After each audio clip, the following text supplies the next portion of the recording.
We can start, Char.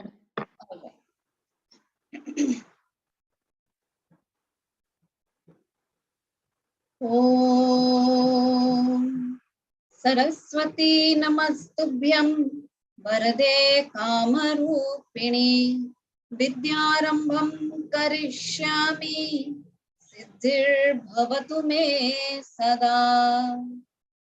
Om Ishvaro Gururatmeti Murti Bheda Vibhagine Vyoma Vyapta Dehaya Dakshinamurtaye Namaha.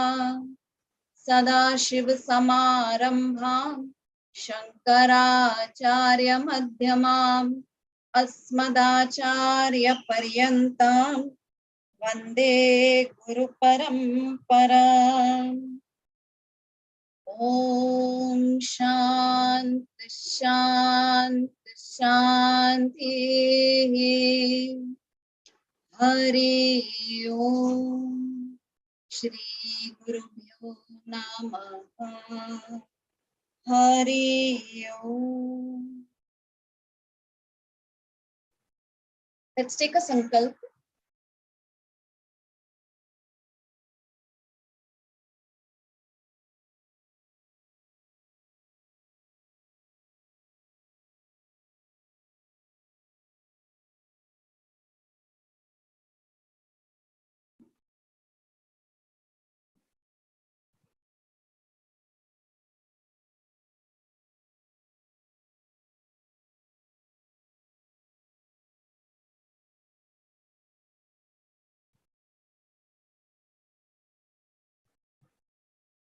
Okay. So we have a fairly good idea about all the three sadhanas which are necessary to attain moksha. Firstly, we saw karma yoga, then upasana yoga, and then we saw jnana yoga. Okay, so now we have a fairly good idea about what all these three sadhanas are. After looking into them, we started with Bhakti Yoga, and we said that Bhakti Yoga is not a fourth discipline, okay, but it is a common atmosphere in which all the three sadhanas have to be performed. They have to be practiced. So we started with the word Bhakti Yoga. So then we said that first we need to understand what is the meaning of the word bhakti. So bhakti, we said, is reverential love. It is devotion. Devotion means reverential love, respectful love for a higher principle. So then we said that, okay, but then for that first we need to know what is love. And we said that Shastra very elaborately explains this concept of love. And Shastra says that there are only these three forms of love that exist. So the first form of love that exists is Sukha Saadhanam, love for the instrument, love for Sukha Saadhanam. Second is love for Sukham itself. And third is self-love, love for one's own self. So then let us look at what these three actually mean. Okay, let us look at them in detail now. So the first form of love, we said, is love towards the Sukha Sadhanam, love towards the means that leads us to an end, love towards the instrument that brings Sukham. Understand what is Sukha Sadhanam? The instrument which brings Sukham, that is Sukha Sadhanam. We love our car, our home, our TV, money, clothes, food, even our family and friends, because they give us comfort, they give us security, they give us happiness. So all these things are sadhanam that bring us sukham. They are the instruments. Only through these sadhanams or only through these means we can accomplish the end. And since the means are so useful, they are so important for us to accomplish the ends, so we begin to love the means also. So because the sadhanam brings us sukham, so we begin to love that sadhanam also. So the first kind of love that Shastra talks about is the love for that means, the love for the instrument, the love for the Sukha Sadhanam. That is the first type of love. Now the second form of love. The second form of love is towards Sukham itself. Love towards Ananda, love towards happiness itself. This is not love towards the means, but it is love towards the end itself. We are not talking about love towards the instrument, but the love towards the goal which we want to reach using the instrument.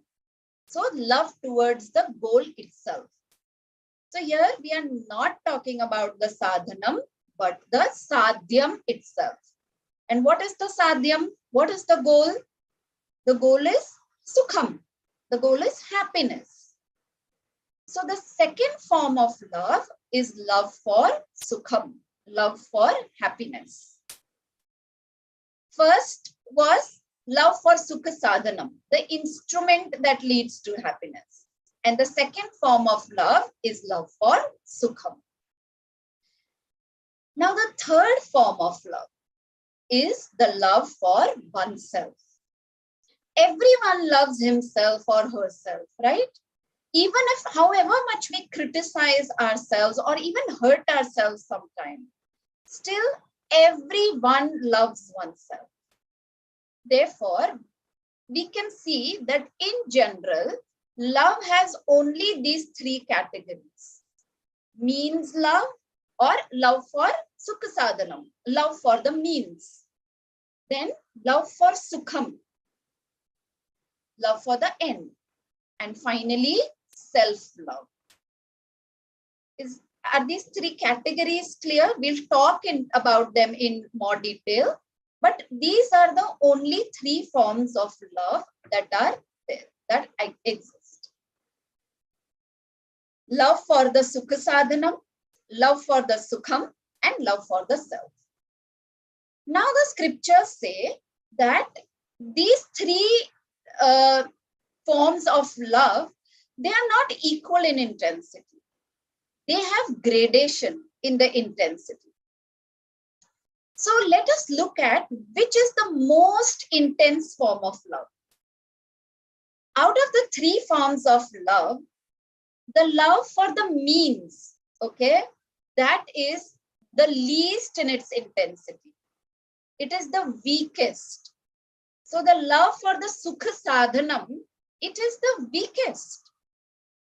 Why? First reason is that because the love for the means is not for the sake of the means at all, but it is for the sake of the end goal. So the love for the Sukha Sadhanam, it is there only because it gives me Sukham. Right? We don't love the Sukha Sadhanam for the Sadhanam itself. We love the Sukha Sadhanam only because it gives me Sukham. It is an instrument to give me Sukham. The moment it ceases to be Sukha Sadhanam and it stops giving me pleasure or Sukham, then I will not love it only. I will discard it. Say a car, okay? A car which runs without any problem. It is a Sukha Sadhanam. It gives me comfort. It takes me places. It gives me shade when I'm traveling. So it is a Sukha Sadhanam. But now when this car stops working or it starts asking for unnecessary expensive maintenance, again and again garage में बेचना पड़ता है, तो हम उसे बेच देते हैं. Because it is no more a Sukha Sadhanam. But due to problems, now it has become a Dukha Sadhanam instead of Sukha Sadhanam. It has become a Dukha Sadhanam. So we leave it. So the conclusion is, we love the Sukha Sadhanam only till it brings us Sukham. That is the first point about Sukha Sadhanam. Secondly, once I have attained the Sadhyam through that Sadhanam, thereafter I no more love that Sadhanam. It is of no use to me. मतलब एक बार हमारा मतलब निकल गया, हमको उस साधन से जो सुख चाहिए था वो हमें मिल गया, then that sadhanam is rejected or discarded. Like sugarcane से जूस निकल गया, उसके बाद हम उसे मतलब हमें उससे जो सुख चाहिए वो हमें मिल गया. Now I'm not going to keep chewing on it, right? Therefore, love for Sukha Sadhanam, love for the instrument, is only for getting the sadhyam. And once the sadhyam is attained, then the sadhanam becomes irrelevant. So we conclude that the sadhyam, the goal, is more important for us than the sadhanam. My love for Sukham itself is way more intense than my love for the Sukha Sadhanam. Swamiji gives a very sad but very true example. Most of the time, a person's love for other people is only a means to accomplish the end. And often money is the end. In our society, so many people, they love their rich elderly relatives, parents, or whoever. They love them only as a means to get hold of their wealth. These relatives are just Sukha Sadhanam. And once these elderly people give them their wealth, the goal is achieved. The end is met. मतलब एक बार will बना दिया, सारा property बच्चों के नाम कर दिया. Now they no more care for those elderly relatives, right? So these relatives were only Sukha Sadhanam. They were just a means to get that Sukham. So we can conclude that love for Sukham is primary. It is more important than the love for Sukha Sadhanam. Because the love for Sukham is unconditional, right? I love Sukham because it is Sukham. There are no conditions to love happiness, no? I mean, there are no conditions for me to love happiness, right? But the love for Sukha Sadhanam is secondary because it is conditional. In fact, Swamiji says that Sukha Sadhanam, the love for Sukha Sadhanam, is not even real love. It is a fake one. Sukha Sadhanam in reality is the love for Sukham only. So we say that the intensity of love for the end is much higher than the love for the means. ठीक है? तो एक gradation तो समझ में आ गया. The first gradation is that the love for Sukham is much higher than the love for Sukha Sadhanam. This gradation is clear. Now let us see where the love for one's own self stands in gradation. If we logically analyze, why do we love the end goal? Why do we love Sukham so much? I love the end goal, that is Sukham, not for the sake of the end itself. Okay? I love anything or anyone hoping that that will give me comfort. It will give me security. It will give me happiness. Me, right? It is for my benefit. So I love anything in this world only for one reason, because it gives me ananda. Okay, this point has to be made very, very clear. I love Sukham also only for my own sake. Okay. As soon as I realize that this particular thing or being does not give me joy, then either it is disposed of or it is rejected. You no more feel the same affection for that thing or being. So I, me, myself is more important than the Sukham itself, than happiness also. Because this Sukham or this happiness, it is absolutely meaningless if it is not for me. Give it a thought. Okay, you yourself will come to this conclusion. We keep saying that I love my family, I love my children.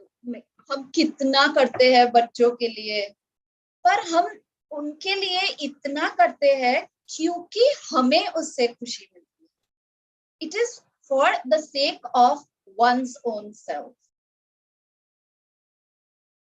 The Brihadaranyaka Upanishad, it gives a very relevant mantra in this context. I'll share the mantra.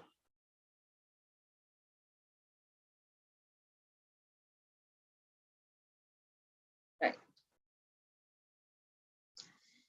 So this is the mantra. It says, Saha hi uvacha Yajnavalkyaha. So this is said by Yajnavalkyaha. Okay. He says, Nava are patyuhu kamaya patihi priyaha bhavati. Nava are patyuhu kamaya patihi priyaha bhavati. Atmanastu kamaya patihi priya bhavati. It means that how much ever we keep saying that, oh, I love my husband, but Nava are patyuhu kamaya patihi priyo bhavati.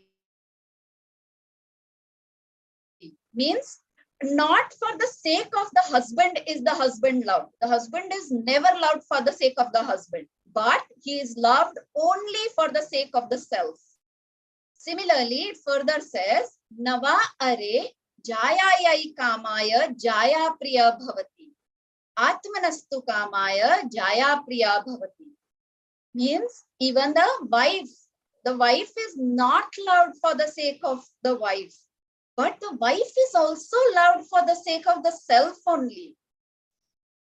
This might be a very big revelation, but it is a very, very important revelation. Okay. We do not, again it says further that Nava are putranam kamaya putraha priya bhavanti. We don't even love our children, our sons, our daughters for the sake of our children. But Atmanastu kamaya putraha priya bhavati. It is only for the sake of the self that we love our children also. And then it keeps talking about everything. Vittasya kamaya vittam priyam bhavati. No, we don't even love wealth for the sake of wealth. We love wealth only because of our own sake, because it gives me security, it gives me happiness. And then finally, the mantra ends with Nava are sarvasya kamaya sarvam priyam bhavati. Atmanastu kamaya sarvam priyam bhavati. Means anything in this world, everything that you say, anything in this world, we love that only for the sake of ourselves, not for the sake of that particular thing. Even if you want to attain any goal, you are not doing it for the sake of that goal. You are doing it only for the sake of your own self. This is a very important understanding. It's a conversation between Yajnavalkya and Maitreyi, his wife. So we understand that no end is loved for the sake of the end. No goal is loved for the sake of the goal. No happiness is loved for the sake of happiness. But everything is loved for one's own sake only. So every sukham, is not loved for the Sukham itself. It is loved for my own self only. So we say that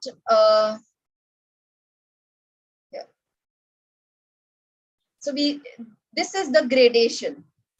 We saw these three forms of love. Usme सबसे least intensity is love for Sukha Sadhanam. Least in very transactional love, least intensity. Usse stronger, usse more intense is the love for Sukham, the love for happiness itself. But the most intense form of love is self-love, the love for your own self. This is the gradation. Now let us, this gradation is clear. This understanding of the three forms of love and their intensity is clear. So then now let us apply this understanding to the love for God.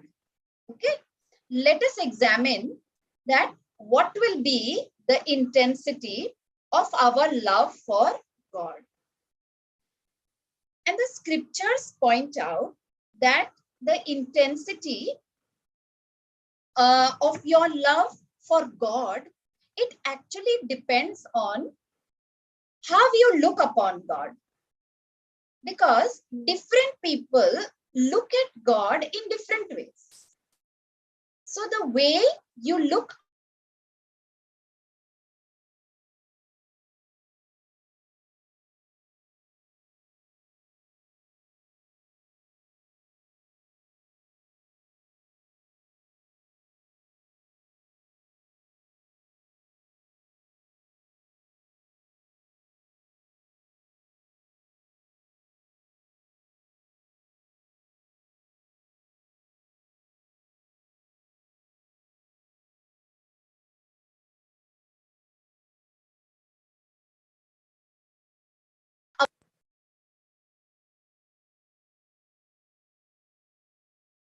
Okay, am I audible now? All right. So we said that the love for God depends upon how you look at God. Okay, the intensity of your love towards God, that depends upon how you look upon God. Let us take the first group of Bhaktas. Okay, the first group of Bhaktas, they are the ones who look upon God only as the means for their various worldly ends. That means they think of God only as Sukha Sadhanam. Sorry. Am I audible? Okay. Yes, yes. All right. Yes, so the first group of Bhaktas are the ones who look upon God only as a means for something, the means for getting something. They think of God as Sukha Sadhanam. Okay, so if I go to the temple, if I worship God, then I will be able to accomplish the various worldly goals that are there on my list. I will get all my worldly desires. I have a long list of things to ask for, and God is used as the means, as an instrument to attain those things. Okay? So let us share.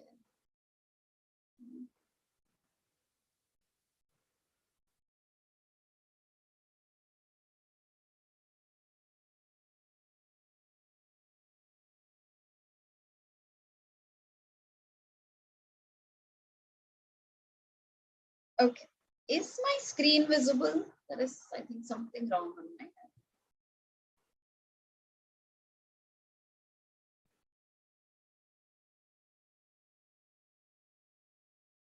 Okay. So if I have bhakti towards God as a Sukha Sadhanam, okay, then that bhakti is called Artharthi Bhakti. Okay, these terms come in Bhagavad Gita. So if I am looking upon God as a Sukha Sadhanam, then my bhakti, my devotion is called Artharthi Bhakti.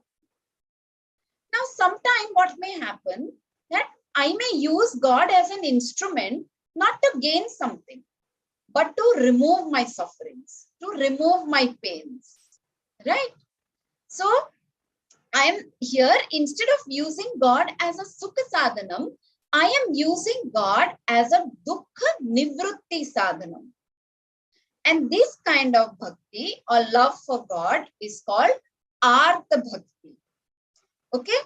So whether it is Artharthi Bhakti or Artha Bhakti, whether I use God as a Sukha Sadhanam or whether I use God as a Dukkha Nivrutti Sadhanam, in both the cases, I am using God as a means to an end. Both are conditional bhakti. I am using God as an instrument, as a sadhanam. As long as I feel that God is giving me or God will give me my list of desires, I love God. Okay? But the moment a big loss or a big distress situation falls upon me, we even fight with God, right? We get angry at God, or we become totally atheist. We totally reject the existence of God. So भगवान है ही नहीं. अगर भगवान होता तो मेरे साथ ऐसा कभी नहीं होने देता. Conditional love. We keep hearing this all the time, right? It is conditional love. So as long as we look upon God as a means, as a sadhanam, as an instrument to gain something, then the intensity of our love towards God is very, very weak. Okay, so this Artharthi Bhakti, it is also called Sakam Bhakti. Sakam Bhakti means we do bhakti with a desire to get something. And majority of the people in the world, they look at God in this way only, right? They look at God as Sukha Sadhanam or Dukkha Nivrutti Sadhanam. But Shastras say that even this kind of bhakti is not bad. It is better to have Sakama Bhakti than not having bhakti at all. Okay, so this is important. We can start with Sakama Bhakti, no problem. Okay, so not having bhakti at all, not having devotion at all is dangerous. It can lead us to adharma. Even if we have Sakama Bhakti to start with, absolutely all right.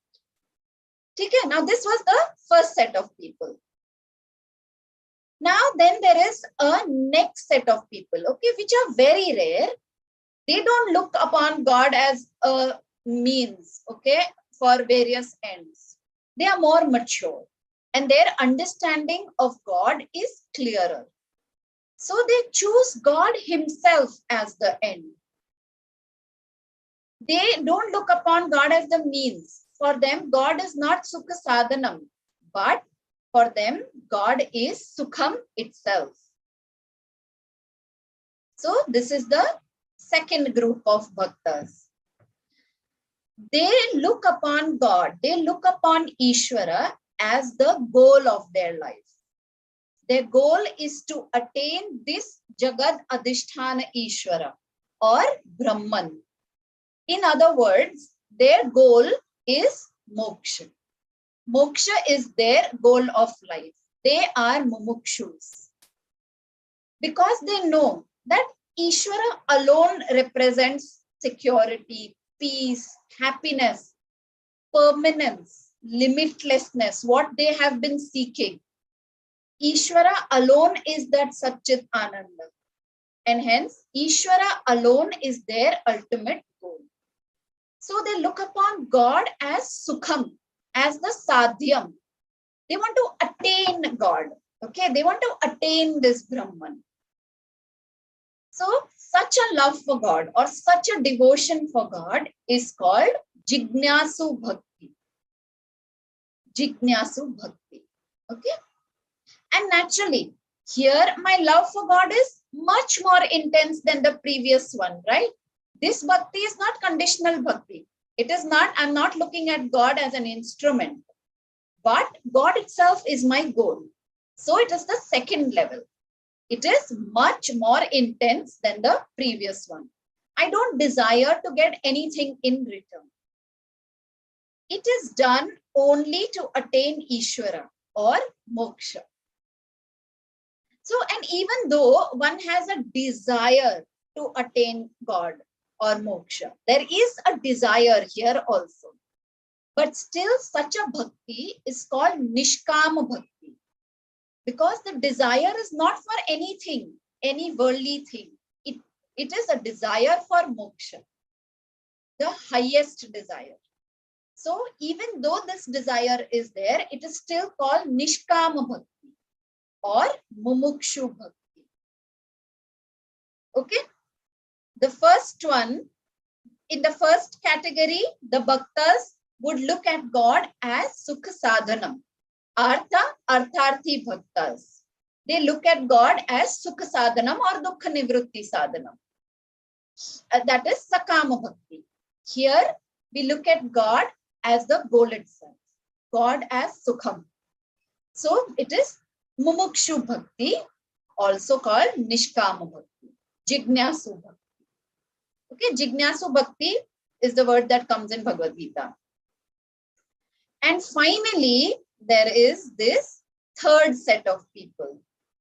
The third set of people, which are even rarer. Okay, they are even rarer than the Jignyasu Bhaktas. They are just handful of them. They look upon God not as the means. They look upon God not even as the end goal. But they look upon God as non-different from themselves. Soham asmi. Soham asmi. Soham asmi means Saha aham asmi. That Eshwara is essentially me only. And therefore, the Eshwara and the self are seen as identical. Aham Brahmasmi. Hence, in this case, in the case of this third group of Bhaktas, God love is equal to self-love. There is no difference. Because there is no difference between God and the self for them. And we have already seen that self-love is the most intense kind of love, right? So this kind of bhakti is not driven by any desire, not even the desire for moksha.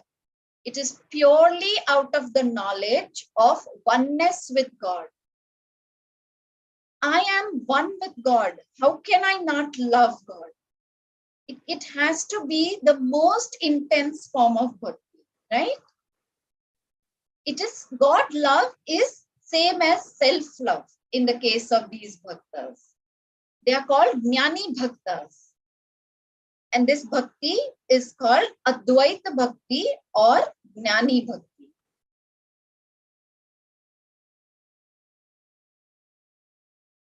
Here, Jnani Bhakti or Advaita Bhakti.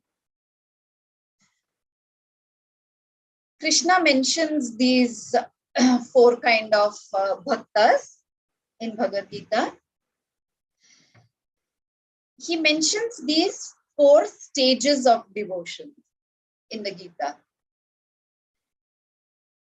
See, he says that because of fundamental ignorance, fundamental self-ignorance, no one can avoid desires in the initial stage of life. Everyone has desires. Everyone has a long list of things to ask for from God. So naturally, in that stage, one will be a Artha Bhakta or Artharthi Bhakta. That is the Sakama Bhakta, the first category of Bhaktas that we saw. Now, when he worships the Lord as a Sakama Bhakta, no problem. But still, when he worships the Lord for a length of time, then because of his bhakti, his mind becomes purified. And slowly the desires become lesser and lesser. So from Artharthi Bhakta, this person moves to, it graduates to becoming a Jignyasu Bhakta. Now this Jignyasu Bhakti, okay, it spontaneously starts to, because of this Jignyasu Bhakti, this person spontaneously starts to turn his attention towards knowledge. From the worldly desires, he naturally starts moving towards knowledge. He starts pursuing knowledge. He becomes a mumukshu, surrendering to Eshwara. And when once one becomes a mumukshu, we've already seen that mumukshutvam is one of the qualifications, right? To gain moksha, to gain jnanam. So slowly, he will become a jnani, knowing all about Brahman, knowing about karma, adhyatma, adibhuta, everything. And this person will be completely established in the knowledge. He does not lose sight of Lord even at the time of death. This is what is said in Bhagavad Gita. The 4 gradations of devotion. So for the Artha Artharthi Bhakta, God is Sukha Saadhanam. For the Jignyasu Bhakta, God is the final goal, the Sukham. And for the Jnani Bhakta, God is me, myself, non-different from me. Therefore, in the case of Artha Artharthi Bhakta, God is dear. Okay, I love God. God is dear to me. For a Jignyasu Bhakta, God is dearer. And for the Jnani Bhakta, God is dearest. Just to explain to you the intensity of Bhakti, which is the most intense form of Bhakti. Okay? So this is the meaning of the word Bhakti. We saw 3 forms of Bhakti, right? Bhakti as looking upon God as Sukha Sadhanam, Bhakti as looking upon God as Sukham, and Bhakti as looking upon God as one's own self. This is the meaning of the word Bhakti. It is the devotion or love for God. And we can totally enjoy this love. Okay, we can totally revel in this love, just like Mirabai or Narsi Mehta. So many more Bhaktas. Okay.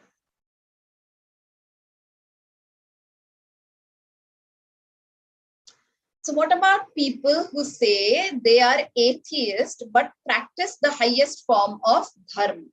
Right. So you're saying those people who are doing seva, but who do not believe in a particular God.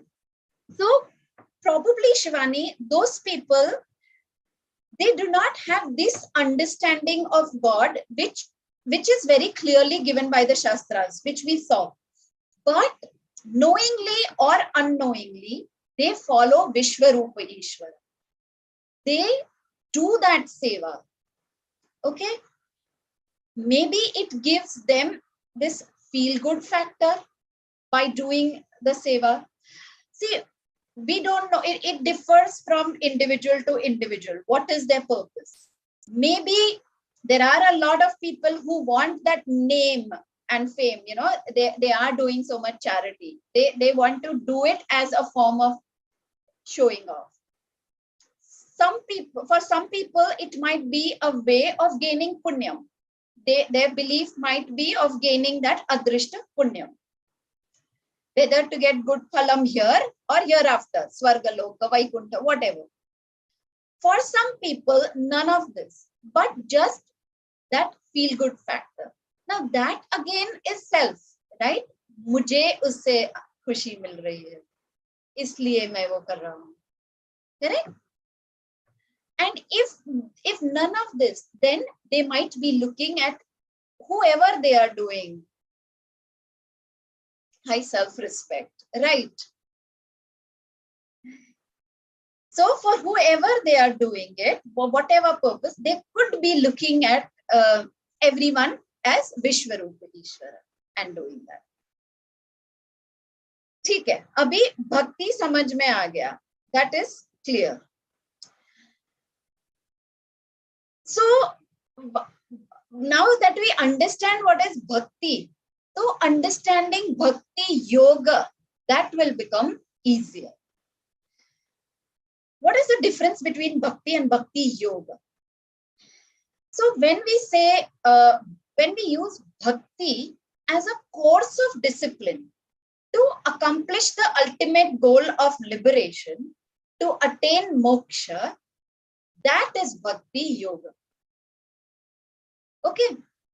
As a systematic course of discipline to attain yoga, when bhakti is used, that becomes bhakti yoga. Okay. So this suffix yoga, it indicates bhakti as a course of discipline. So let us understand what is this course of discipline, which is indicated by the word bhakti yoga. Now, in our previous classes, we have dealt with this threefold course of discipline for attaining the Purusharthas, the human goals, which include the Karma Yoga, Upasana Yoga, and Jnana Yoga. And Bhakti, we said, is the common atmosphere in which all these three yogas have to be practiced. It is not that Bhakti has to be practiced separately at a separate time, and Karma Yoga and Upasana Yoga and Jnana Yoga has to be practiced separately. No. Bhakti, Karma Yoga, Upasana Yoga, and Jnana Yoga must be infused in Bhakti at all times. Swamiji's favorite example is like Rasgulla.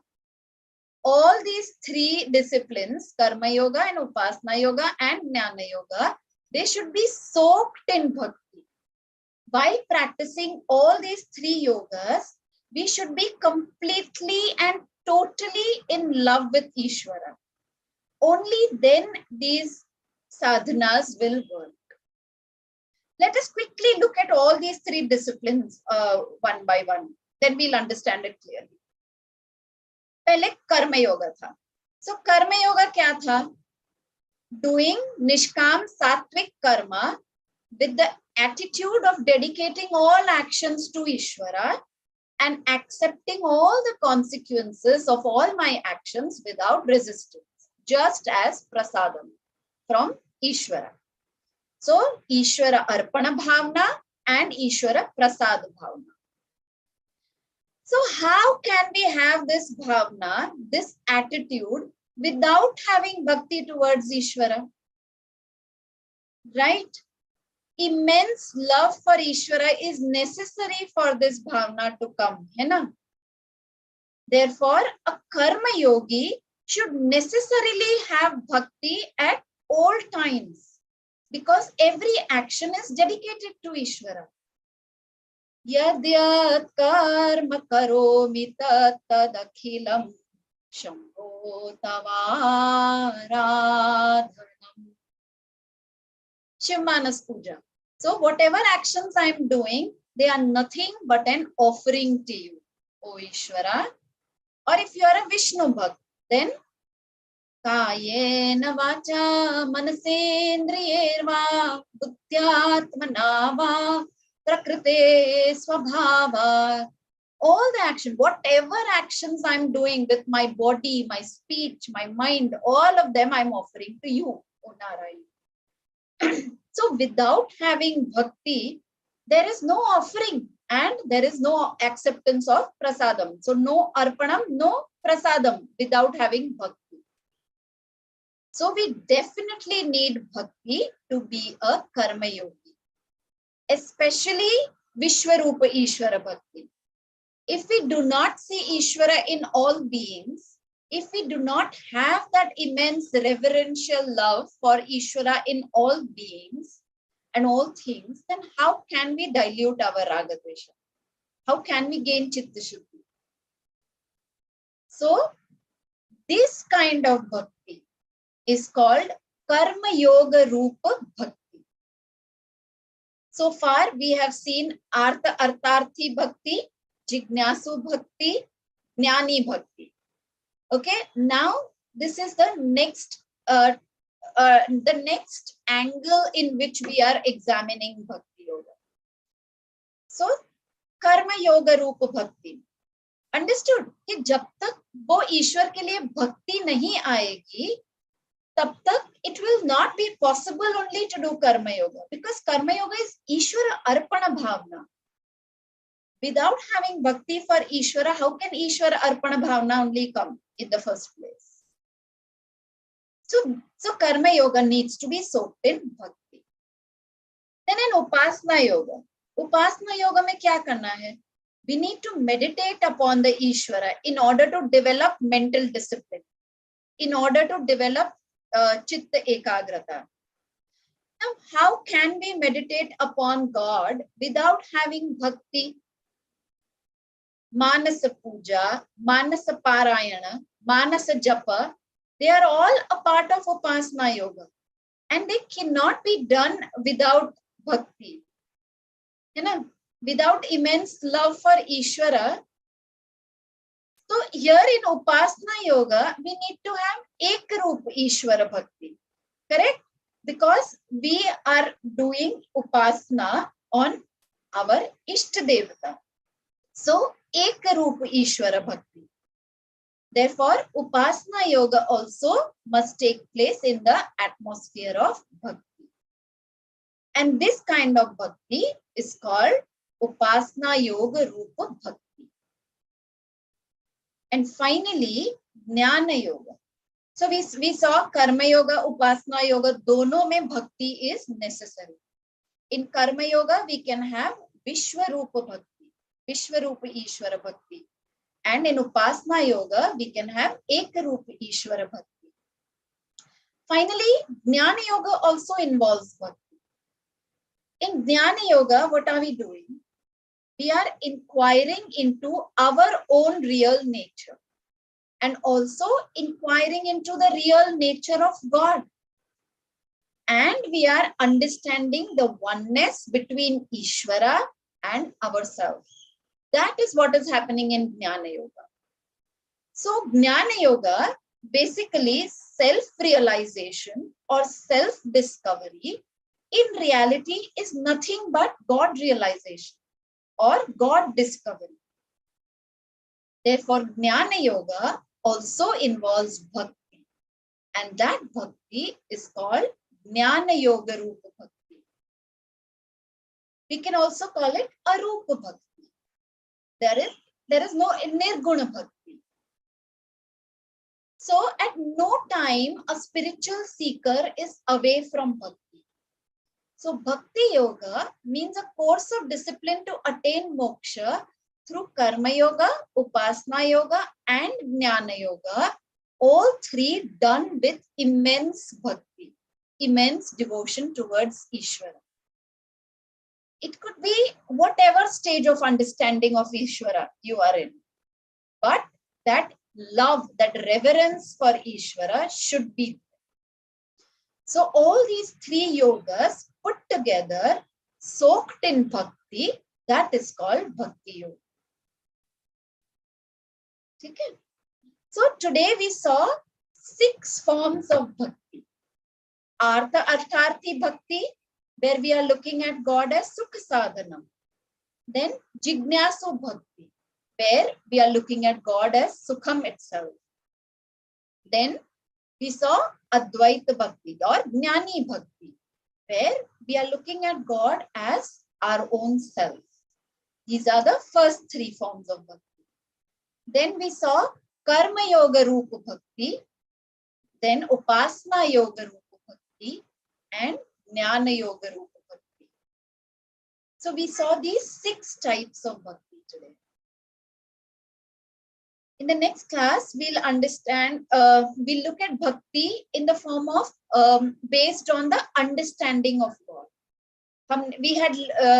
We had covered this topic of understanding of God, no? Which according to me is one of the most important topics we've done so far. God as jagad karta, jagad karanam, and jagad odhishthana Eshwara. Based on that, we are going to look at bhakti.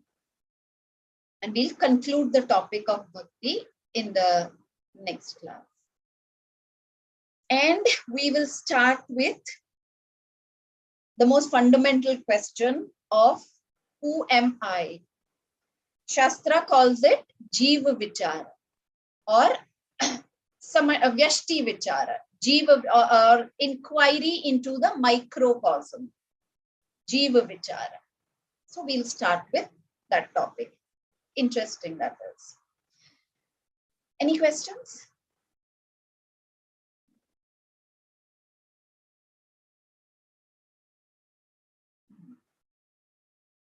All right, we'll end the class here. Om Purnamada Purnamidam Purnat Purnamudachyate Purnasya Purnamadaya Purnamevavashishyate. Om Shant Shant Shanti. Hari Om. Shri Gurubhyo Namaha. Hari Om. Thank you. Bye.